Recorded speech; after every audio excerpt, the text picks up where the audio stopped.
Vamos dar início mais uma reunião pública presencial aqui na nossa casa, com muita alegria recebendo a todos. Nós queremos pedir, por gentileza, aqueles que estiverem com o celular, por favor, possam desligá-los ou colocá-los no modo silencioso para que a reunião ela possa transcorrer tranquilamente, sem qualquer tipo de interrupção.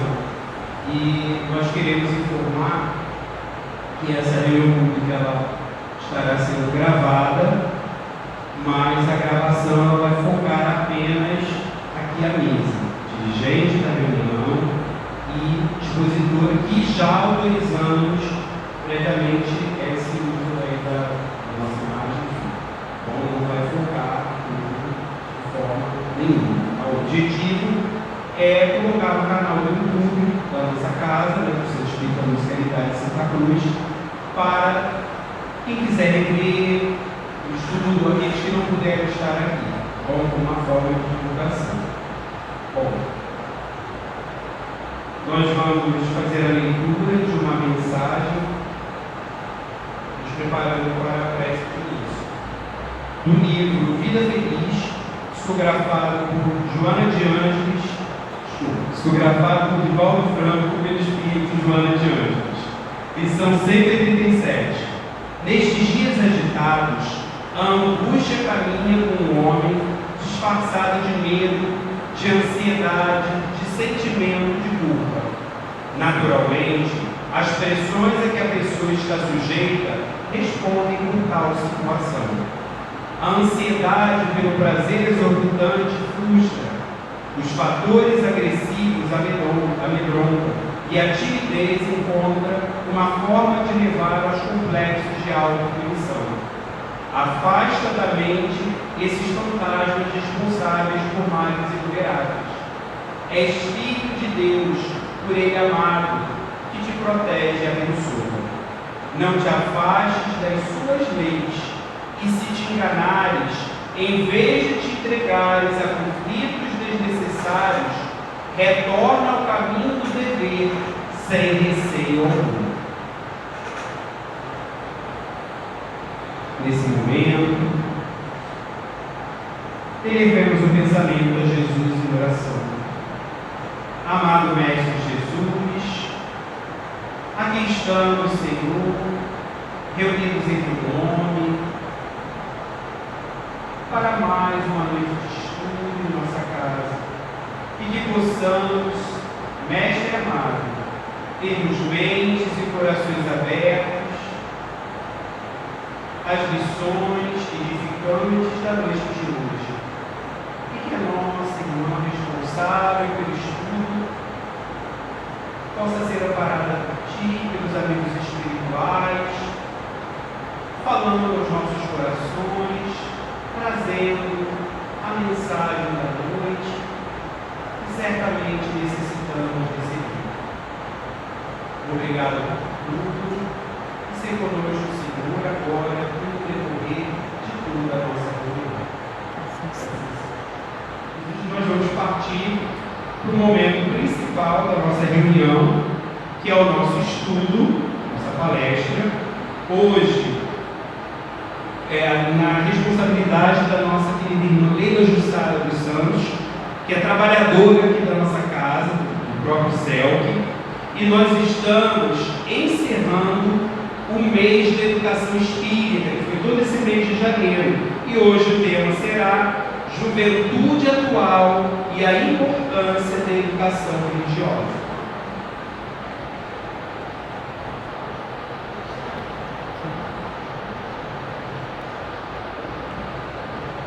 Vou tentar não fazer besteira com o microfone, porque o microfone a gente não se entende muito bem.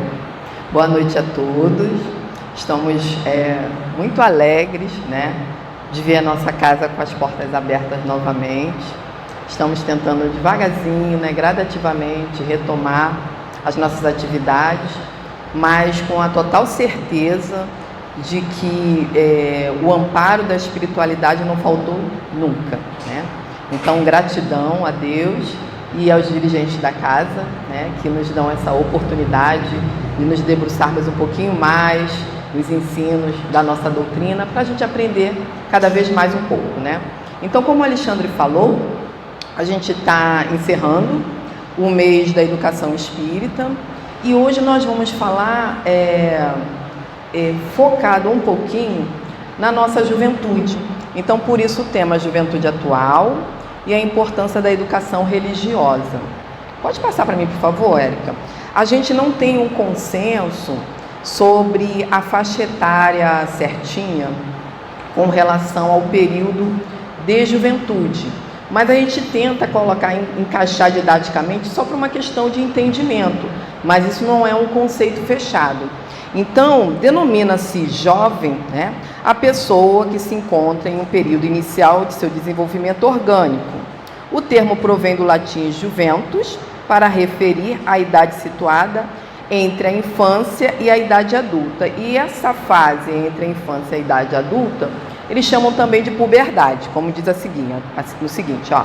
Segundo a Organização das Nações Unidas, a extensão da juventude pode variar desde os 10 até os 23, tanto na puberdade como na adolescência tardia, até chegar à juventude propriamente dita.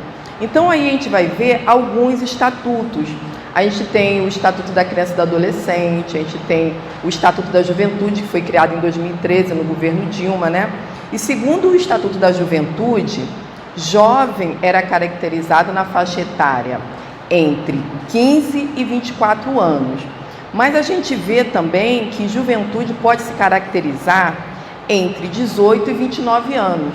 Então a gente não tem um consenso. Pelo Estatuto da Criança e do Adolescente, a criança segue dos 12 aos 18. Então, e aquele jovem que está na faixa etária dos seus 16 anos, 17? Como é que a gente encaixa esse jovem? Então, só para a gente ter uma noção, que a gente não tem que ficar muito preso à faixa etária, mas ao desenvolvimento e à maturidade desse jovem. De um modo geral também, em alguns países, e a gente está vendo isso aqui também no Brasil, é aquela juventude tardia. São os jovens que já atingiram a idade adulta, mas eles não conseguem se lançar na responsabilidade de um adulto. Então, eles permanecem em seus lares, permanecem na casa dos pais, né? Mas sem a responsabilidade de um adulto. Nada é errado o jovem continuar morando com sua família. A questão é quando ele continua morando com os pais, mas com o comportamento ainda de um adolescente. Então, alguns pesquisadores chamam a atenção com relação a isso. Mas a gente não vai focar muito em questão de faixa etária. A gente vai focar na questão da religiosidade desse jovem que está enfrentando algumas problemáticas, seja com relação à sua maturidade, seja com relação ao receio do enfrentamento às suas questões normais, né? A gente sabe que o jovem, no período da adolescência, ele sofre bastante pressão na questão da sexualidade, na questão da escolha da profissão, né? Os valores dos amiguinhos, da sua família tem valores, os amiguinhos, a família dos amigos tem outros. Então, quando ele convive em sociedade, às vezes há um choque de valores, ele tem, ele sabe o que ele tem que fazer de correto, orientado pelos seus pais, mas quando ele está, a gente chama de tribo, né? Quando ele está na tribo dele, no grupo social dele, ele se sente mais encorajado a repetir os hábitos dos coleguinhas do que a seguir os conselhos dos pais, embora saiba que são os conselhos corretos. Então, é nesse viés aí que a gente vai tentar abordar. E a gente percebeu que com a pandemia, né, não só os jovens, mas principalmente os jovens e as crianças tiveram, ficaram mais pressionados, mais desequilibrados emocionalmente por conta das incertezas, por conta das perdas. Primeiro, a ociosidade, não poderiam mais ir para a escola, visitar os amiguinhos. Então, muitos, quando podiam, né, ficavam em suas residências somente nos eletrônicos, jogando. E alguns responsáveis ficaram muito focados nos programas televisivos. que só noticiavam as estatísticas, né, da doença. Então, isso criou meio que gerou um estresse emocional nesse jovem, nessa criança. Nós sabemos também que os jovens, eles são ligados à amizade. Então, por mais que seja um jovem mais pacato, mais na dele, mais recluso, ele sempre tem um colega, um amigo para conversar, para passear, para trocar ideias, né, acerca dos gostos deles, né? Então, isso faltou. E a incerteza de saber se ele estaria encarnado no dia seguinte, se seus pais estariam com ele. Então, tudo isso criou meio que um conflito, né, nesse jovem. E muitos, volto a dizer, não foram só os jovens, mas o nosso foco aqui são os jovens. Muitos jovens desacreditaram do Pai, né? Que Deus é esse que permite que uma doença dessa assole todo mundo. Se rebelaram, se revoltaram, perderam a esperança. Consequentemente, deixaram de se ligar às suas religiões, no nosso caso aqui o Espiritismo. Por quê? A nossa religião é uma religião de contato, é uma religião de olho no olho, de trabalho em grupo, de eventos. A partir do momento que ele ficou sem isso, ficou nesse distanciamento, é como se ele tivesse perdido um pedacinho da existência dele, um pedacinho da luz, da alegria. Ah, mas o jovem se fala pelo WhatsApp, se fala pelas redes sociais. Não é a mesma coisa para o jovem. Não foi a mesma coisa para os adultos, para os jovens menos ainda. Então, só para finalizar essa questão da juventude, passa para mim, por favor, Érica. Então, embora não seja possível explicar uma cifra exata em anos, a gente não vai conseguir exemplificar certinho ele aí tal e tal faixa etária.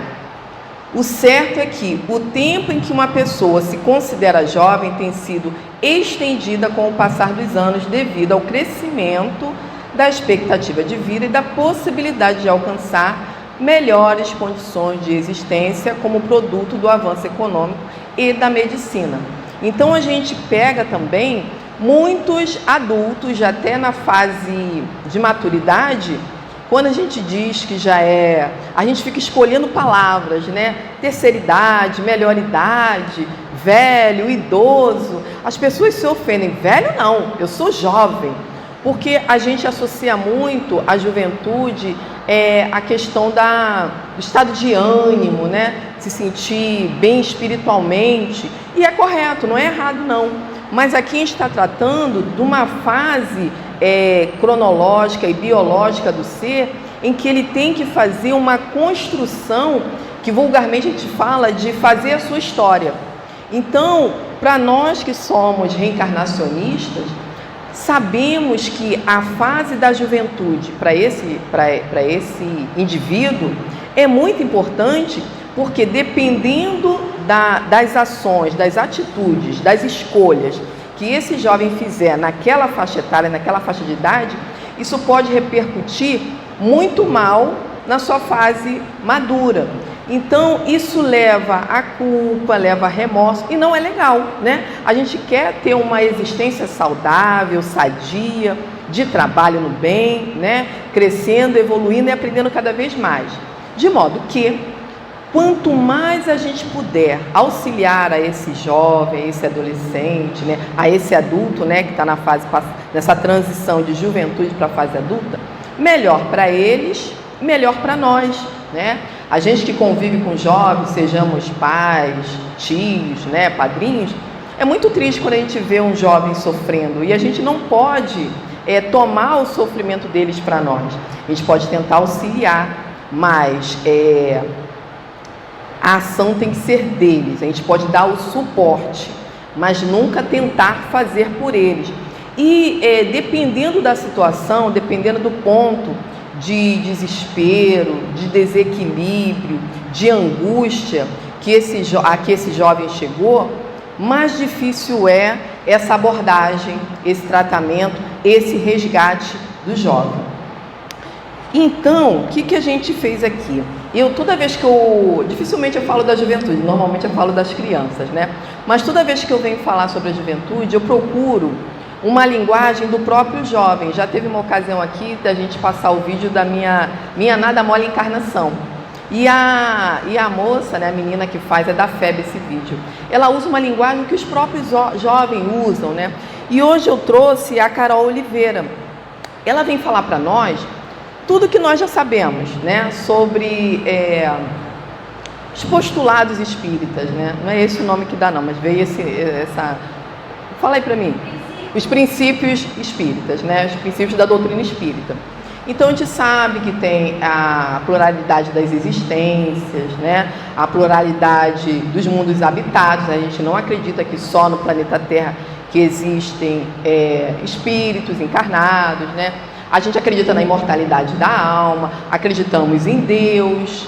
Tem mais deixa eu ver aqui na minha cola, porque eu sempre esqueço.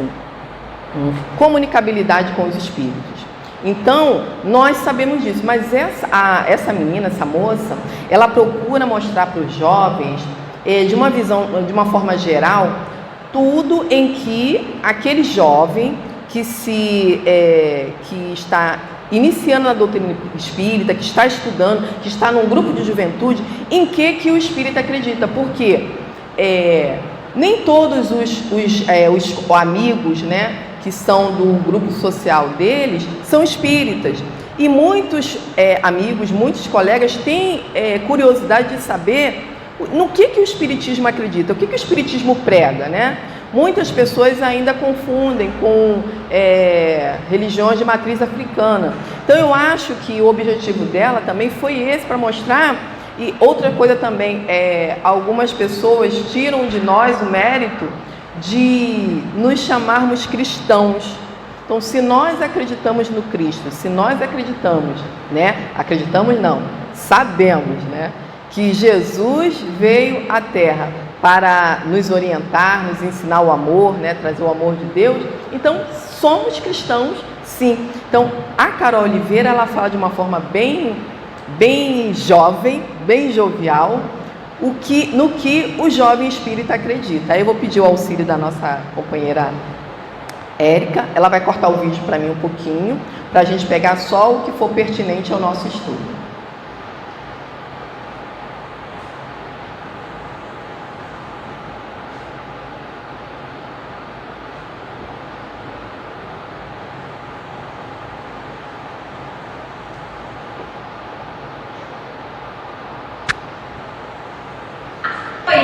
Os espíritas acreditam na existência.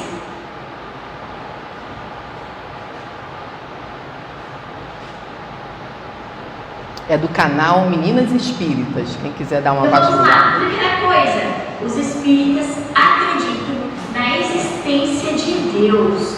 Ou seja, antes de Kardec começar lá todas as perguntas do livro dos espíritos, logo na introdução, ele fez questão de deixar claro ali, ó. Existe um Criador, você pode chamar do que quiser. Então nós acreditamos em Deus, e esse Deus, ele é justo. E bom, segunda coisa, acreditamos que o Espírito é imortal, ou seja, temos aqui este corpo material, vocês estão vendo aqui, porém, dentro deste corpício habita um Espírito, e este Espírito não morre, este corpo morre, mas o Espírito que está aqui dentro não. Terceira coisa, evolução dos Espíritos. Acreditamos que todos nós somos, gente, todos nós fomos criados simples e ignorantes por Deus, e nos foram dadas chances de nos aperfeiçoarmos. Todo mundo tem um único objetivo aqui na Terra: evoluir, sair daqui melhor. Ninguém aqui vai evoluir ou sair daqui pior. O quarto ponto é a reencarnação. Sim, acreditamos que esse espírito aqui, por justiça divina, reencarna várias vezes para ter diversas experiências e diversas formas de evoluir e de crescer em várias oportunidades. A quinta coisa, acreditamos na comunicação entre vivos e desencarnados, ou seja, acreditamos se comunicar com a gente aqui, que está aqui neste planetinha. E foi através da comunicação dos espíritos que surgiu toda a doutrina espírita. E, além de ensinamentos, a comunicação ela tem como objetivo principal aí também consolar corações. O sexto ponto, nós acreditamos em Jesus. Temos aí Jesus como modelo, lá no livro dos Espíritos, um modelo onde a gente possa se basear para a gente ser cada vez melhor. O que a gente poderia se basear, senão o próprio GG, Jesus Cristinho maravilhoso. O sétimo ponto, acreditamos na reforma íntima, ou podemos chamar também de inteligência emocional, que é basicamente a gente analisar as nossas forças e fraquezas, olhar ali os nossos defeitos, os nossos vícios, e a gente traçar ali objetivos para que a gente melhore, né? Que a gente trabalhe, reforme o nosso íntimo para a gente ser cada vez melhor. O oitavo ponto, nós acreditamos em livre-arbítrio, ou seja, Deus nos criou com a possibilidade de nós termos as nossas próprias escolhas, ou seja, a partir daí é a nossa conta em risco. Nós somos responsáveis por nós, por todas as nossas ações aqui na Terra e escolher os caminhos que a gente vai seguir. O nono ponto é causa e efeito. Lembra? A gente tem um livre-arbítrio. A causa e efeito é, a gente acredita que as ações e os caminhos que a gente fez e escolheu para nós mesmos vai nos trazer boas coisas ou não. Tudo depende. Então, tudo que a gente faz, todos os nossos atos, eles vão ter uma reação, uma resposta. É uma lei universal, uma lei divina. O décimo ponto, nós acreditamos no estudo como forma de crescimento e aprimoramento moral. Ou seja, boas e meninas. Os espíritas aí, de um modo geral, eles têm muito costume de estudar. E com certeza, né, o conhecimento, ele liberta. Quanto mais a gente sabe, mais reflexões a gente consegue fazer acerca do mundo, das coisas. E os espíritas, eles são convidados o tempo todo a pensarem ali. A nossa base é a filosofia, a ciência e a religião. E o 11º ponto, o último ponto deste vídeo, mas não menos importante, eu acho que é o mais importante, acreditamos na caridade.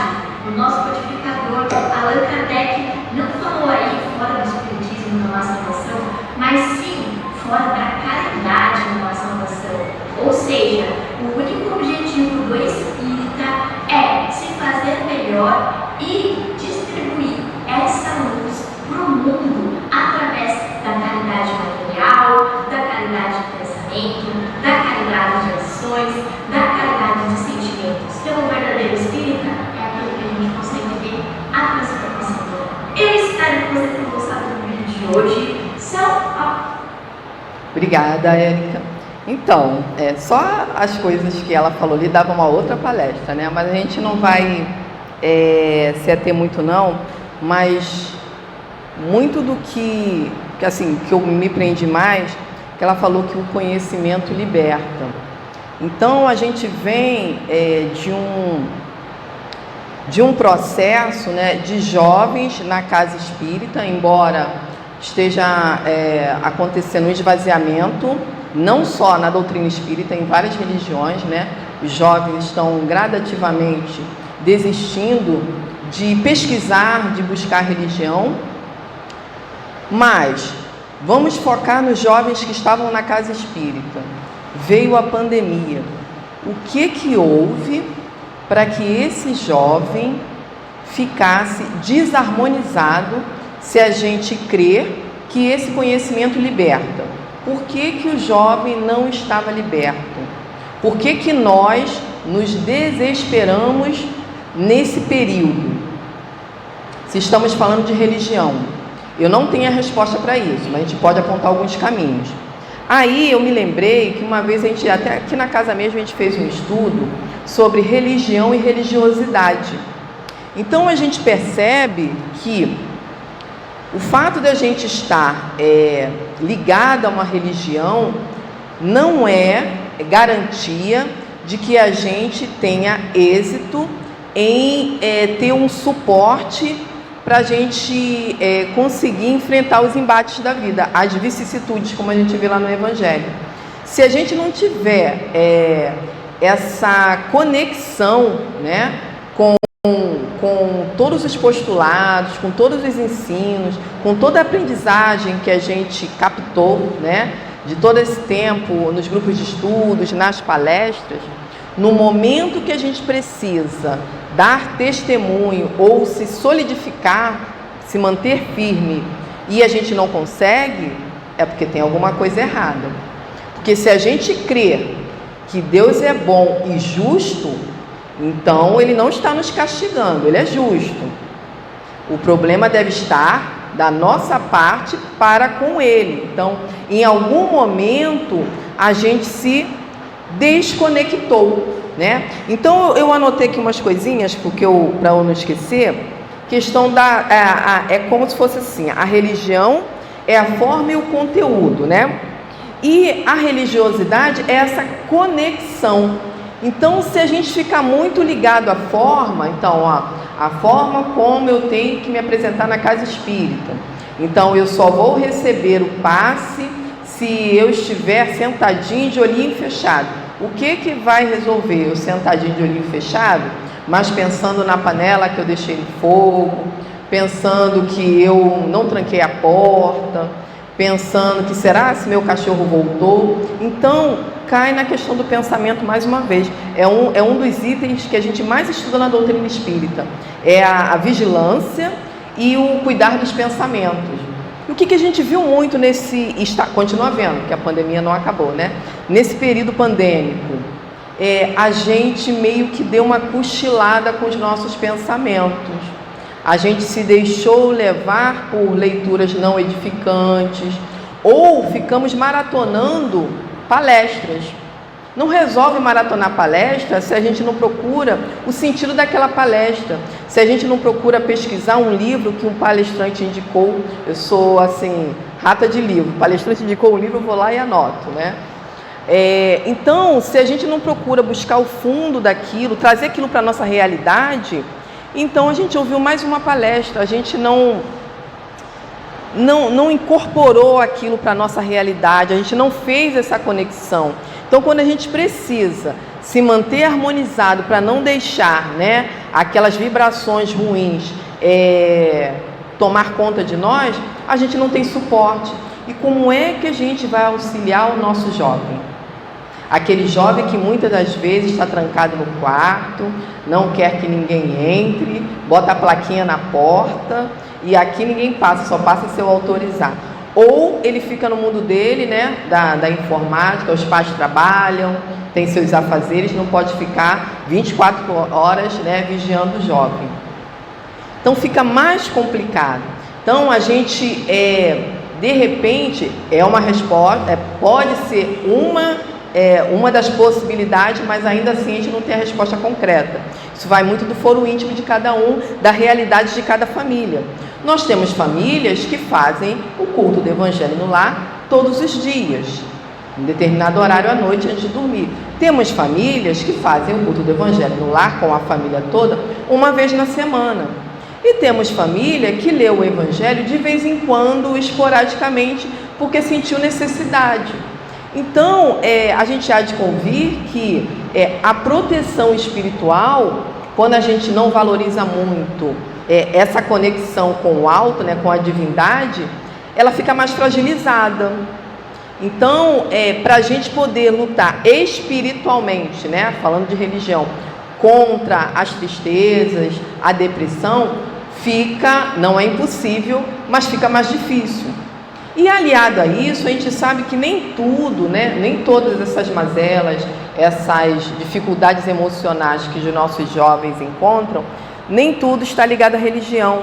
A gente sabe que tem uma parcela de questão biológica, né, nos genes, né? A gente sabe que tem a questão do meio, a gente sabe também que tem a questão espiritual. Então são vários fatores ali interferindo. Para isso eu vou pedir a Érica para passar mais um. Aí tu pula esse para mim, tá, Érica, por favor? Pula esse, depois eu volto nele. Então aqui eu tentei dar uma resumida no quadro de cá. Nos momentos de crise, né? A gente, nas nossas perdas, sejam quais forem as perdas, a perda de um emprego, né? O poder aquisitivo, de repente trocou de função, trocou de carreira, ganhava um salário X, agora para trabalhar uma carga horária menor, o salário reduziu. A perda de um ente amado, né? Aquela pessoa muito ligada a você. A perda do animalzinho, aquele animalzinho de estimação que estava com você desde, né? De muito tempo. Então são perdas, sejam quais forem as perdas, isso às vezes dá um abalo em nós. E os terapeutas, os psicólogos, os psiquiatras, eles seguem uma linha de fases pelas quais a gente passa, não necessariamente todas. Então tem a fase da negação, quando a gente se recusa a passar por aquilo, a gente usa até a expressão, não, impossível isso está acontecendo, né? Depois pode vir a fase da raiva. Nesse momento da raiva vem a revolta, vem o medo, vem a angústia, vem a tristeza, que não chega a ser um estado de depressão, é uma tristeza natural do ser humano, né? E logo depois vem a questão da negociação. É quando a gente já aceita mais ou menos, mas começa a barganhar ou com a gente ou com as nossas crenças. Por exemplo, eu sou espírita, então eu posso querer barganhar com o meu protetor, né? Poxa, meu amigo espiritual, se você me der força, eu prometo que eu vou fazer minhas orações todo dia antes de dormir, eu não vou esquecer, eu não vou cochilar. Então pode acontecer de eu fazer isso, né? É quando a gente já está começando a aceitar, mas a gente não aceita de pronto aquela situação a qual a gente está vivenciando. E passando dessa fase, pode acontecer ou não da gente ficar num estado mais agudo e vir passar pela depressão. Foi o que aconteceu com muitos jovens.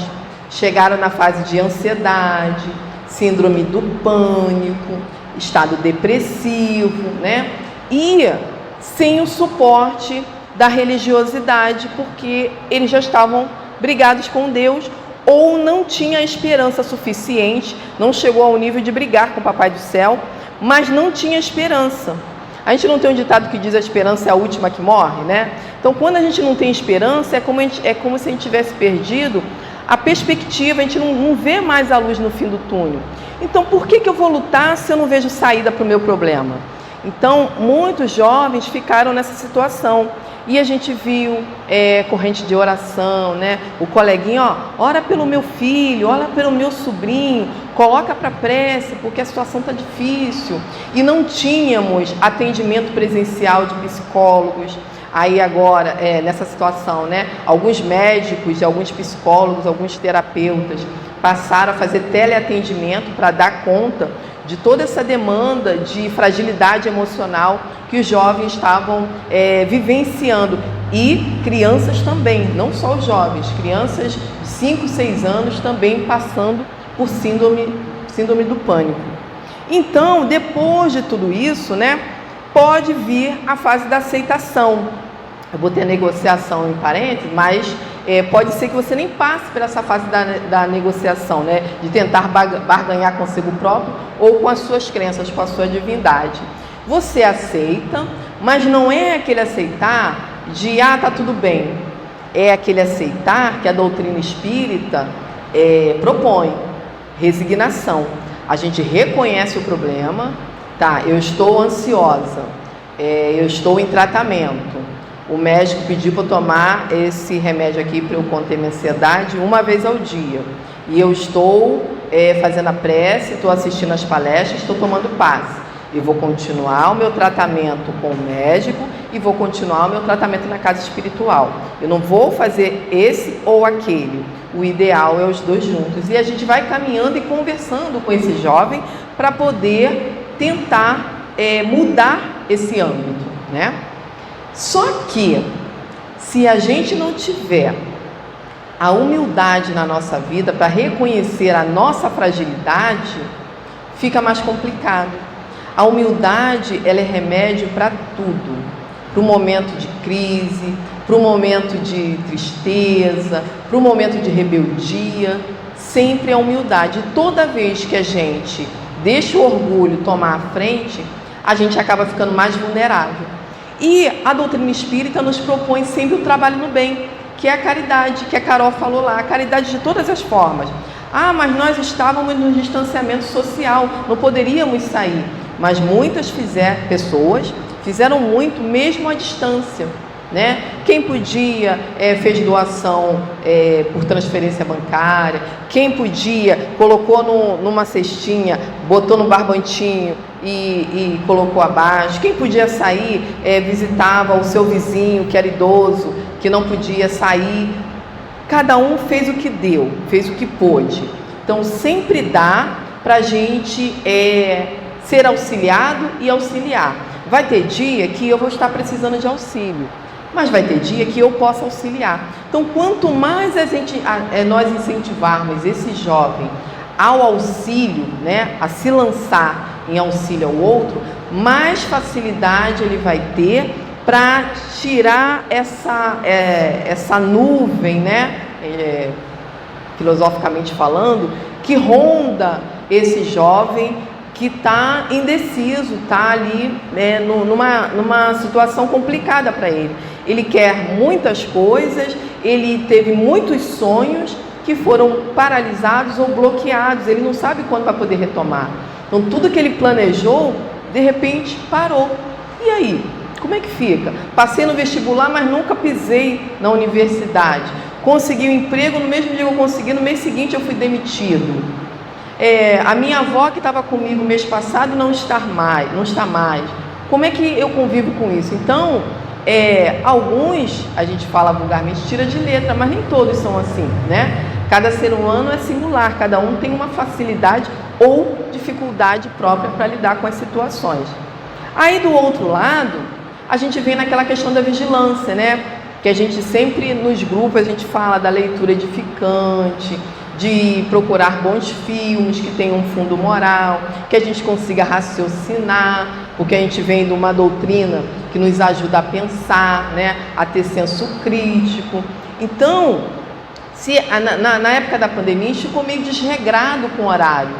Quem pôde ficar em casa, né, quem teve o teletrabalho, ficou trabalhando em casa, né, ou quem mesmo perdeu sua função, não tinha hora para acordar, não tinha hora para dormir, não tinha hora para fazer a sua alimentação. Hoje eu não vou fazer comida, hoje eu vou encomendar um fast food, vou pedir um hambúrguer, né? Os motoboys nunca trabalharam tanto nessa pandemia. Então a gente ficou com o humor oscilando, vimos muitos casos de violência doméstica, né? Tanto entre casais quanto violência contra a criança. O nosso sono, a gente não conseguia dormir direito, dormia de dia, dormia de noite, quando dormia de noite dormia poucas horas, né? Como eu falei, a nossa alimentação mudou, estava desregrada, ficamos muito agressivos, alguns casos de depressão severa, alto índice de suicídios, que não foi divulgado, mas a gente sabe que ocorreram, né? A depressão, a ansiedade, a síndrome de burnout, que é aquela pessoa que o patrão falou assim, trabalha de casa, tudo bem, mas ele sobrecarregou esse funcionário. Então o funcionário precisava daquele trabalho para poder custear suas despesas.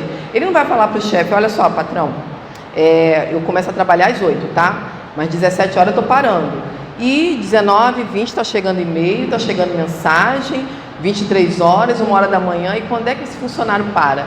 E ele, naquela ânsia de manter o trabalho ou de dar conta, né, acabou sobrecarregando, e isso gera um estresse. E a gente viu muito relatos principalmente quem trabalha com telemarketing, que tem criança pequena. Quando você sai para cumprir a sua função, sua criança fica com o responsável, com a babá, e você vai para a sua empresa. Lá não, na residência ela tinha que se trancar numa porta com a criança batendo na porta. Ô mãe, o pai, ô mãe, o pai. Como é que você trabalha desse jeito com o teu filho batendo lá e você tendo que dar conta do teu cliente, de fazer venda? Então ficou muito complicado. Aulas online, olha como é que a mãe, professor, né? que dá aula. Como é que ele dá aula para os seus alunos e vigia a sua criança que também está tendo aula ao mesmo tempo? Então, sobrecarregou em todos os sentidos. A gente passou por tudo isso. Então, foi um período de crise para todos e que nós não estávamos esperando. Por isso, também muitos negamos. Agora, volta naquele slide, por favor, Érica. Aí, né, eu recorri a Emmanuel. E nesse trecho, Emmanuel, quem conhece a obra Vinha de Luz, da coleção Fonte Viva, ele começa com um trecho dos evangelistas e depois ele vem dando uns conselhos para nós. Então ele pegou no Evangelho de João, lá no capítulo 12, versículo 27, o seguinte trecho: Pai, salva-me desta hora. Então, isso aí é Jesus falando para as pessoas. Foi quando ele já estava preparando as pessoas, dizendo que eles seriam perseguidos, né? Que ele iria para o Pai, para as pessoas terem ânimo, que eles não ficariam sozinhos, né? Então, ele foi avisando. E ele falou, né? Pai, salve-me desta hora, que era como que nós falaríamos isso. Então, ele veio falando isso e dizendo: mas para isto vim a esta hora, eu vim para isso. Como é que eu vou pedir para o Pai me livrar disso se eu vim para isso? Se eu vim para esse momento, se eu vim para enfrentar este desafio. Aí Emmanuel, ele vem falando sobre toda a situação que Jesus vivenciou sem se queixar, e depois ele diz assim, ó: e todas as vidas na terra experimentarão os mesmos trâmites na escala infinita das experiências necessárias. Ou seja, todos nós temos a nossa partilha de situações para vivenciar. Nós não lembramos quais serão, né? Quais sejam. Mas o que a gente tem que ter certeza é que não estaremos abandonados. Nós vamos conseguir passar por essas dificuldades. Só que se a gente perder a conexão, né? Fica mais complicado. E como é que a gente fala isso para um jovem que está ali começando a sua caminhada? Então, ele precisa do nosso apoio, precisa do nosso suporte. Se os responsáveis ficam aquebrantados, o jovem também não consegue se soerguer, né? E Emmanuel continua: e não te esqueças de que toda crise é fonte sublime de espírito renovador para os que sabem ter esperança. Espírito renovador. A gente viu que muitas pessoas se reinventaram na pandemia. Aqueles que perderam a renda foram fazer refeições, foram vender na rua, né? Quem tinha um ramo de negócio foi para outro. Então, isso é renovação. Entristeceram? Entristeceram, mas foram buscar caminhos, né? Então, nem todo mundo deprimiu, nem todo mundo cruzou os braços, mas a gente sabe que nem todos conseguiram se soerguer.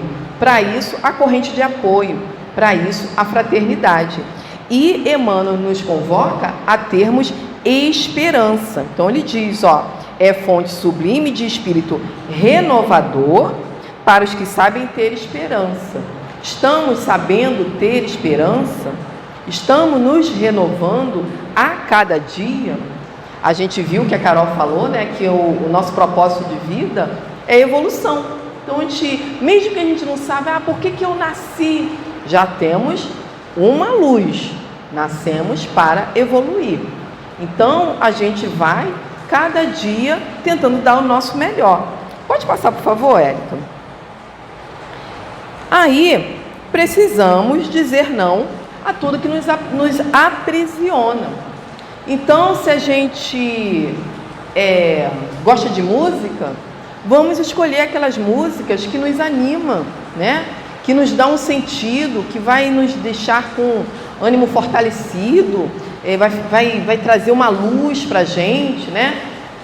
Podemos sentar para momentos de recreação, de lazer, né? Para ver um filme. Vamos ver um filme que edifique. Podemos ler, precisamos ler, vamos estudar livros edificantes. Na hora da palavra, não vamos disputar com o nosso amigo que reclama, porque a gente é dessa, né?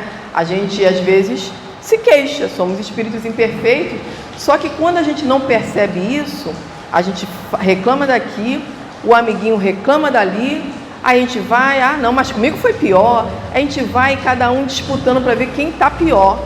e a gente não se percebe. Então, que a gente fique atento a isso também, vigilância sempre. Buscar entendimento, buscar conhecimento. Toda vez que é natural a gente ter dúvida e não conhecer tudo, a gente não sabe de tudo. Por que não pesquisar? Pô, eu soube disso aqui, deixa eu pesquisar isso aqui. Porque às vezes as pessoas nos vêm com uma informação, nem o que eu estou falando aqui vocês têm que acreditar. Vão buscar, será que aquela moça falou lá na frente é verdade mesmo? Vamos pesquisar. Então a gente ouve, recebe uma mensagem de uma amiga e ficamos alarmados. Calma, vamos respirar, vamos procurar saber se tem um fundo de verdade. Não vamos nos aprisionar, né, em notícias ruins, notícias falsas. Mais adiante, pode seguir, por favor, Érica. Aqui eu me apoiei no nosso amigo Bezerra de Menezes, que é um orientador espiritual, né? É um espírito já bastante evoluído e continua nos dando a assistência. E na psicografia de Divaldo Pereira Franco, ele vem nos encorajar. Ele diz o seguinte para nós, está lá no livro Compromissos Iluminativos, tá? No capítulo 25, Trabalhadores da Última Hora. Ele nos diz, para dar esse ânimo, né? Estejamos tranquilos. Ficamos tranquilos durante a pandemia? Estejamos tranquilos, vencendo os pruridos da vaidade e da ostentação. Então, toda vez que a gente tenta buscar a religiosidade no local errado, na forma errada, a gente sabe que Jesus foi simples. Se a gente está muito extravagante, fugindo da simplicidade, pode ser que a gente já esteja resvalando por um caminho não muito bom. Então, Bezerra nos orienta para fugir, né, da vaidade e da ostentação. Constituímos-nos num todo harmônico, amparando-nos reciprocamente e fraternalmente servindo. A gente viu muito isso, né? A fraternidade. Ninguém trabalha para ninguém, antes para si mesmo. Por que para si mesmo? Porque conforme a gente está auxiliando o nosso próximo, a gente está evoluindo, a gente está crescendo também. E ele diz que somos obreiros a serviço do Senhor, a serviço de Jesus, né? As obras externas passam, enquanto o Espírito do Cristo, que colocamos dentro de nossas casas, este deve permanecer. Eu tentei imaginar casa aqui também, não só como casa espírita ou casa lar, mas a nossa casa, o nosso interior, né? Se a gente colocar o Cristo dentro de nós, essa conexão ela vai se dar a maior parte de tempo possível, né? Não somos viandantes inexperientes na via evangélica. Não estamos convidados por primeira vez para o tentame. Não é esta a participação inicial objetivando acertarmos o passo com o bem. Então, ou seja, essas questões espirituais a gente não está tendo contato nessa existência somente. A gente já deu uma brecada em outras existências. Então agora a gente está vindo para resgatar esses conhecimentos e para tentar acertar o máximo possível. Então ele está dando uma chamada para a gente, está dando um ânimo. Fiquem tranquilos, tenham esperança, vai dar tudo certo. É mais ou menos isso. A mensagem é longa, mas aqui a gente não tem tempo para passar toda a mensagem. Eu peguei um trechinho. E mais adiante, pode passar por favor, Érica? A gente chama a atenção da família, né? O jovem ele precisa desse suporte da família. Então, Bezerra também nos diz, né, que conquanto seja o lar a escola por excelência, os pais jamais deverão descuidar-se de aproximá-los dos serviços da evangelização, em cujas abençoadas atividades se propiciará a formação espiritual da criança e do jovem diante do porvir. Nós sabemos que quando eles são pequenininhos, né, a gente pega na mãozinha e traz para a evangelização. Depois que ficam jovens, a gente tem até certo ponto uma autoridade sobre eles. Mas depois que começam a trabalhar, ficam adultos, só com poder de persuasão. Fisicamente a gente já não obriga mais.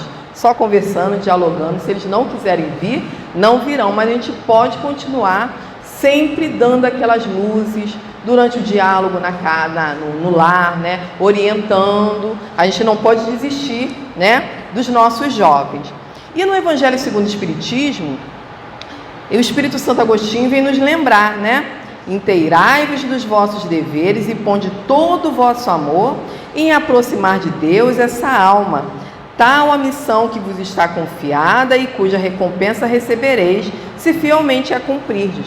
Aqui ele não fala só para os pais biológicos, né? Aquela criança, aquele jovem que chegou à nossa vida, a gente tem a missão, a obrigação, o dever de encaminhar esse jovem para esse contato com Deus, para esse contato com a espiritualidade, para esse contato com Jesus. Seguindo mais adiante, pode passar por favor, Érica? A gente tem um escritor, um educador, chamado Marcos Demário. Ele trabalha muito, ele é muito atuante com relação aos jovens, com as crianças também, mas ele faz um trabalho muito bacana com os jovens. E ele nos alerta com relação a gente abraçar a família como um todo, porque às vezes a gente faz um trabalho com os jovens, mas não consegue alcançar a família. Às vezes a gente nem conhece quem é o pai daquele jovem. E em alguns casos, por mais que a gente faça reuniões para essas crianças e jovens, o pai, o responsável, né, o padrasto ou a madrasta, não chega à casa espírita. Então fica mais complicado, não é impossível, mas fica mais difícil para nós alcançarmos essa família como um todo. E o Marcos Demário, ele chama atenção com relação a isso. Ele nos diz que não basta a preocupação apenas com a formação das novas gerações. É preciso abraçar a família como um todo, inserindo no processo evangelizador igualmente os pais, os responsáveis, os avós, os tios, ou seja, os adultos que formam a família, seja em que contexto for a estrutura dessa família, seja uma família que tenha poucos recursos, seja uma família de muitos recursos.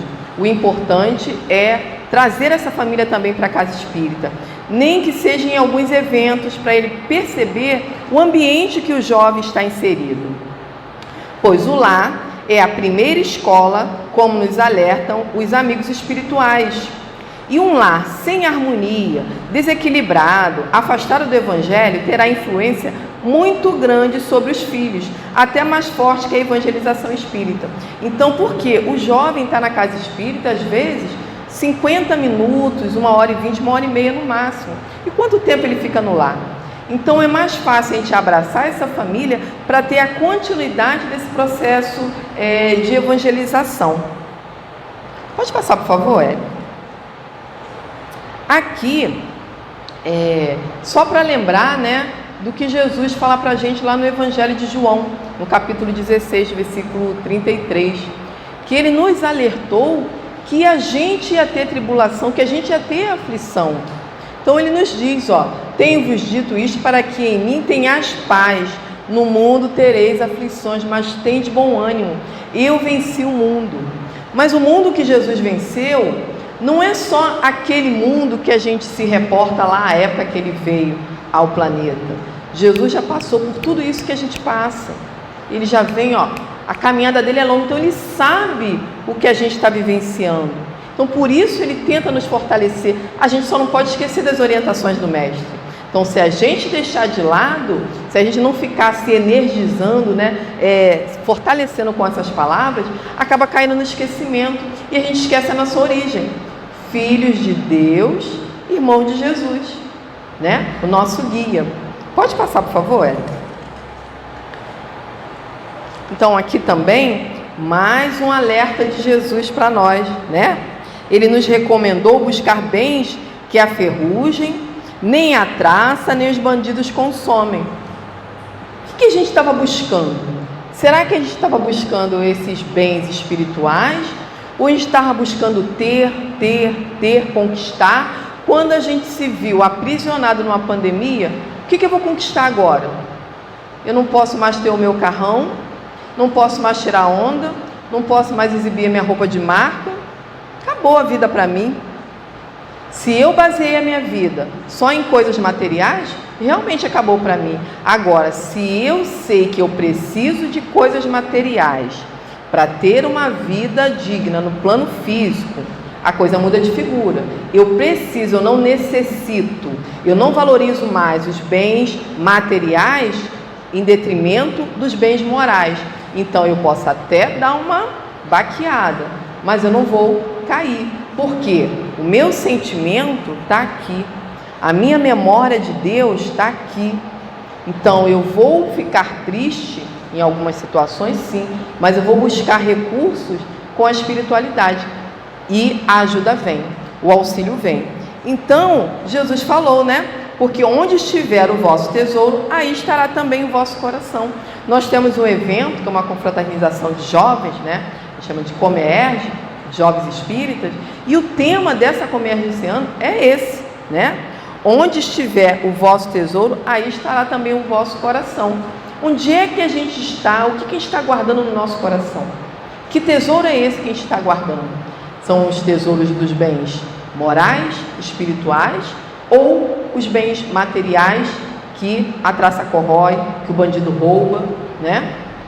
A gente tem que parar para pensar e refletir o que a gente está passando para os nossos jovens. O jovem bom é aquele que faz sucesso, que consegue o primeiro lugar, o melhor emprego com salário mais alto, ou o jovem é aquele que, apesar de conseguir tudo isso, é um homem de bem, é um jovem de bem, que está disposto a ter empatia, a ser fraterno, a olhar o seu próximo. Então, é nisso que a gente tem que ficar atento e tentar o máximo possível alertar e conversar com os nossos jovens. E para finalizar, só mais 2, tá, Alexandre? Mais um alerta também do nosso querido Bezerra, que eu vou ler só o finalzinho, que aqui ele vem traçando toda a trajetória de Jesus, né? Acho que é Emmanuel que fala para nós. Não, é Bezerra mesmo. Ele fala que Jesus lançou mão, né, de jovens lá naquela época. Ele cita que aos 12 anos Jesus esteve no ministério ante os doutores da lei. Ele fala que Jesus chamou João, futuro evangelista, quando este contava 16 anos, né?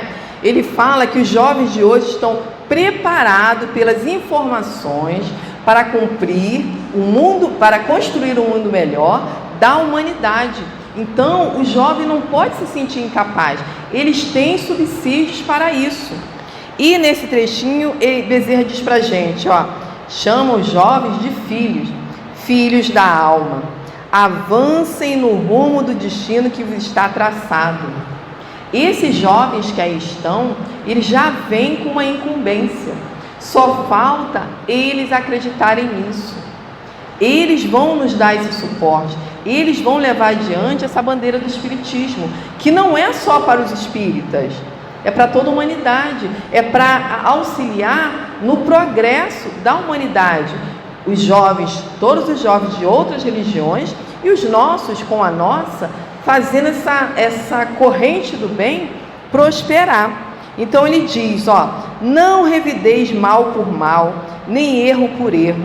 Se fordes chamados ao testemunho, exultai cantando o hino da imortalidade. Pode passar, por favor, Érica. E diz, deixai que as criaturas percebam em vossa conduta o selo do Mestre Jesus, que é a cordura, que é a mansidão. Então, o jovem espírita, ele não vai ser violento, ele vai ser manso de coração, né? Haja o que houver, amai.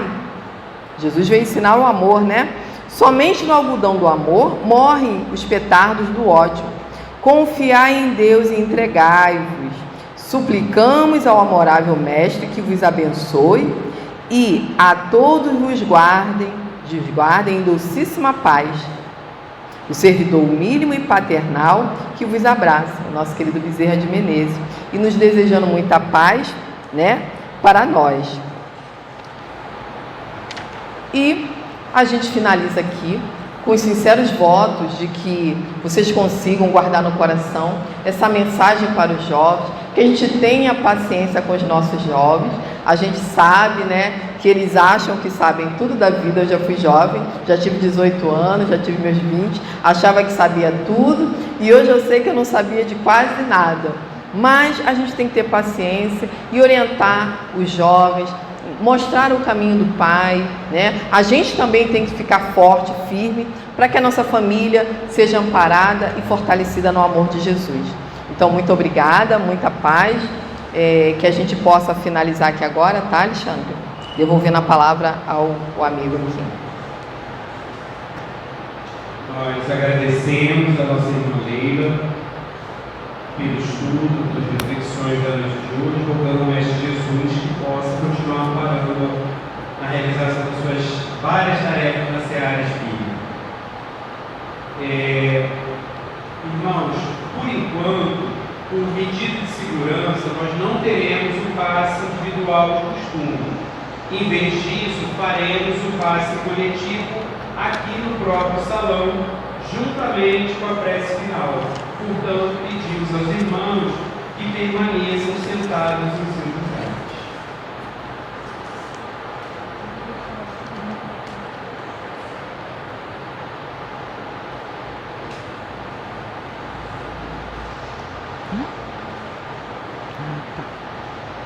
E nesse momento,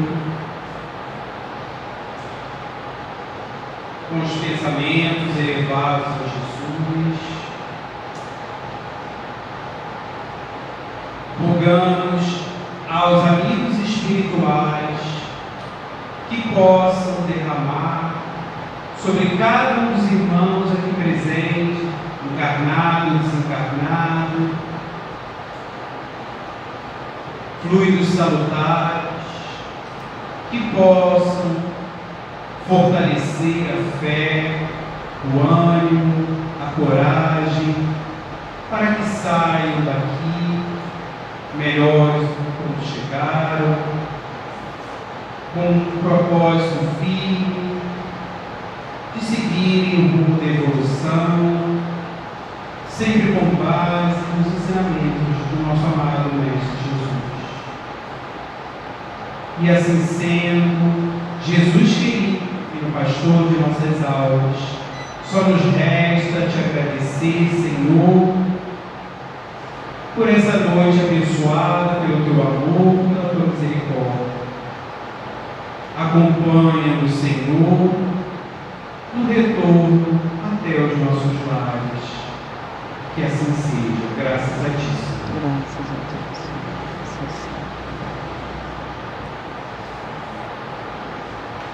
Como o salão será utilizado para uma reunião entre os trabalhadores, pedimos aos irmãos que possam se retirar com a maior brevidade possível, contando desde já com a sua compreensão e agradecendo por isso.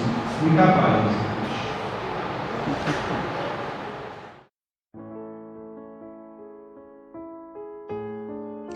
As nossas reuniões públicas de quinta-feira, às 9h30 e sexta-feira, às 20 horas, retornarão presencialmente a partir de 6 e 7 de janeiro de 2022, seguindo os protocolos sanitários e conforme a capacidade de espaço, mantendo-se o devido distanciamento.